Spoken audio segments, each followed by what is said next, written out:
Hello everyone, this is Babu Kumar and you are watching BM tutorial. New education policy की कुछ बातों पे आलोचना हो रही है, पूरे जमकर हो रही है कि इसे नहीं करना चाहिए, इसे करना चाहिए। तो आज हम उसी बातों को समझेंगे हमारी भाषा में, यानी कि आसान भाषा में समझेंगे, और उम्मीद करते हैं कि आपको ये पूरी बातें समझ में आएंगी।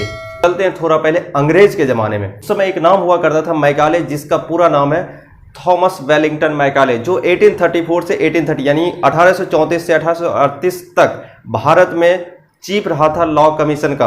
1835 में उन्होंने ब्रिटिश सरकार को एक लेटर लिखा था, जिसमें उन्होंने लिखा था कि मैं भारत के कोने कोने तक घूमा और मुझे नहीं लगता कि यहाँ के लोगों पर ज़्यादा दिन तक हम रूल कर पाएंगे, ज़्यादा दिन तक हम शासन कर पाएंगे, क्योंकि यहाँ के लोगों में आध्यात्मिक और सांस्कृतिक गुण कूट कूट कर भरा है। अगर हमें ज़्यादा दिनों तक रूल करना पड़ेगा तो यहाँ की हमें शिक्षा नीति को बदलना पड़ेगा, हमें अपनी अंग्रेजी भाषा यहाँ पे चलानी पड़ेगी, अपनी शिक्षा नीति हमें थोपनी पड़ेगी। तो उनका मानना था कि जब तक हम यहाँ की सांस्कृतिक और पुरातन शिक्षा व्यवस्था को बदलकर अंग्रेजी शिक्षा व्यवस्था में न कन्वर्ट कर दें, तब तक यहाँ रूल करना पॉसिबल ही नहीं है।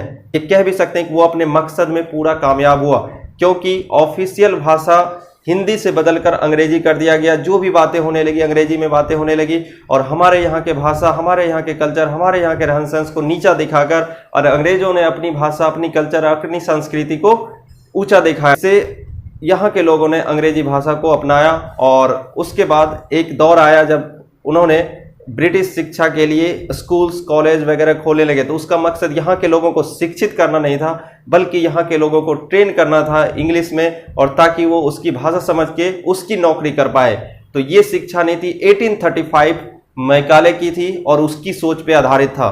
पिछला बदलाव 1986 में हुआ था, और अब जाके 34 इयर्स के बाद ये बदलाव आया है। किसी भी पॉलिसी का सकारात्मक आलोचना जरूर होना चाहिए। उससे क्या होता है कि उसके जो नेगेटिव पॉइंट्स होते हैं सरकार के ध्यान में आते हैं, और अंततः वो नीति तो सरकार को ही बनानी होती है, तो वो उसमें काम करते हैं। तो चलिए पहले पॉइंट्स की बात करते हैं। तो नई शिक्षा व्यवस्था में क्या बोला गया कि अपने जीडीपी का 6% वो यूज करेंगे शिक्षा व्यवस्था में। तो क्या ये पहली बार ऐसा आया है कि 6% यूज होना? नहीं, 1986 में जो चीज़ें थी वहाँ भी ये टारगेट रखा गया था कि हम 6% जीडीपी को अचीव करेंगे, लेकिन हकीकत आप सबके सामने है, हमने वहाँ तक अचीव नहीं किया। हमने 2017-18 का जो रिपोर्ट आया था, जिसमें हमने जीडीपी का मात्र 2.3% खर्च कर पाया, मात्र 2.3% खर्च कर पाया, एंड ओनली 0.7% इन रिसर्च होती है, जहाँ पे रिसर्च होते हैं, जहाँ पे शोध होते हैं, उसमें हमने मात्र 0.7% खर्च करा है। तो ऐसी कोई सरकार की वो योजना सामने अभी नहीं आई। अभी सिर्फ नीति आई है कि हम ये करेंगे, लेकिन वो विस्तारवादी योजना नहीं आई कि हम ऐसे अचीव करेंगे। तो कैसे अचीव करेंगे वो महत्वपूर्ण है ना। 1986 में भी ये घोषणा हुई थी, अभी भी घोषणा हुई, आगे चलकर क्या ये उपयोग हो पाएगा ये देखना सबसे बड़ा जरूरी है। Now next point, regional language बहुत बड़ा बैरियर है, बहुत ज्यादा क्रिटिसिज्म हो रहा है रीजनल लैंग्वेज का।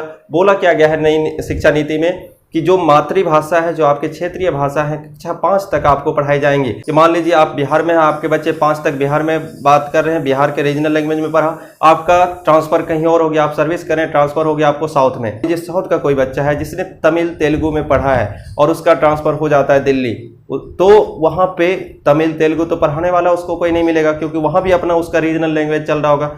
तो ये सारी दुविधाएं उत्पन्न होगी।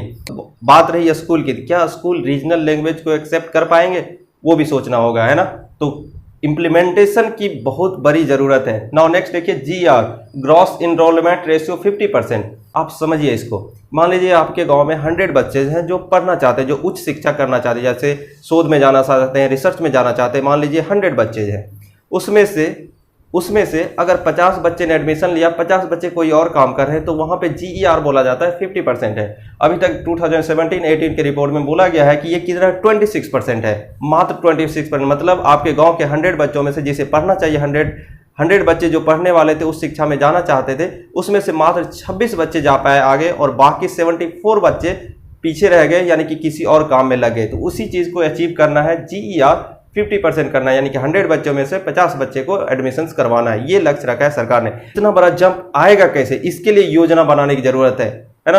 और ये पॉसिबल भी है, जब एक मजबूत राजनीतिक इच्छा शक्ति से काम किया जाएगा तो बिल्कुल पॉसिबल है। नाउ नेक्स्ट देखिए, सेंट्रलाइजेशन ऑफ एजुकेशन। सरकार ने बोला है UGC, AICTE और NCTE, इसको खत्म किया जाएगा और सबके लिए सिर्फ एक निकाय बनेगा, वो सेंट्रलाइज होगा। तो जैसे मान लीजिए बिहार है, बिहार के लिए विशेष पैकेज की जरूरत है। क्यों? क्योंकि यहाँ के जो सरकारी स्कूल के ढांचा है उसमें जो नई शिक्षा नीति के तहत बोला गया कि होलिस्टिक अप्रोच रखेंगे, हम यहाँ पे नई टेक्नोलॉजी लगाएंगे, हम यहाँ पे ये करेंगे वो करेंगे, इतने सारे चीज़ें। उसके लिए तो सबसे ज़रूरी है कि बुनियादी ढांचा सही होना चाहिए पहले स्कूल का, तभी आप कुछ आगे कर पाएंगे। चैलेंजेस तो बहुत होगा, लेकिन मेरा ये मानना है जितना बड़ा परिवर्तन आप करना चाहते हैं उतनी ही चुनौतियों का सामना आपको करना पड़ता है। और what the mind of man conceive and receive can be achievable. इसके लिए जरूरत है एक मजबूत राजनीतिक इच्छा शक्ति से, बिना उसके ये पॉसिबल नहीं है। सरकार से यही उम्मीद होगा कि नीतियों को सिर्फ दस्तावेजों पे ना दिखाकर उसे जमीनी हकीकत दिया जाए, सही मायने में उसे लागू किया जाए, तभी जाके हम फ्यूचर में इस चेंजेस को देख पाएंगे। अन्यथा सारी नीतियों की तरह ये भी कागजी रूप में रह जाएगा। उम्मीद है कि आपको सारी बातें समझ में आई होंगी, और आगे आने वाले वीडियो को देखने के लिए please subscribe this channel and press the bell icon. Thank you.